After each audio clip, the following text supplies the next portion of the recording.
DNA structure দেখলে কি তোমাদেরও আমার মতো এরকম মনে হয় যে ডিএনএ যখনই আমি দেখি তখনই আমার একটা গল্পের কথা মনে পড়ে যায়, যেটা একান্তই ফ্রড বা ধোঁকা বা একটা মানুষের সাথে যোগ্য সম্মানটা না দিয়ে তার কাজকে ছিনিয়ে নেওয়ার গল্প, এরকম কি মনে পড়ে? যদি না মনে পড়ে তার মানে তুমি হয়তো বায়োলজি ঠিকঠাক এখনো অবধি জানতে পারোনি বা জানতে চাওনি।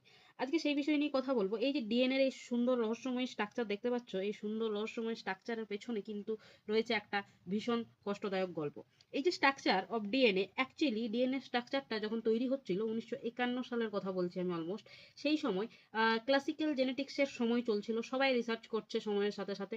এমন সময় ডিএনএ স্ট্রাকচার কিন্তু ঠিকঠাকভাবে তৈরি করতে কেউ পারছিলেন না, সবাই একই ধারে সবাই কিন্তু রিসার্চ করছিলেন। এইদিকে যেমন আমাদের রোজালিন ফ্র্যাঙ্কলিন রিসার্চ করছেন, ওইদিকে ওয়াটসন ক্রিকও করছেন নিজেদের রিসার্চ, ঠিক আছে।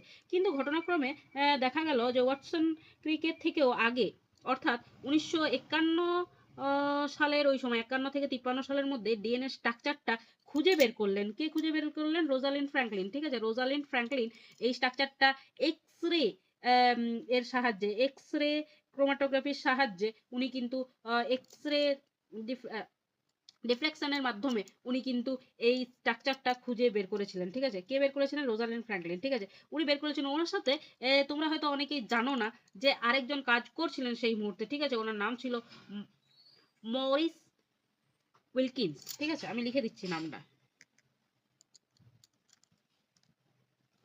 ঠিক আছে। এই ভদ্রলোক ওনার সাথে কাজ করছিলেন।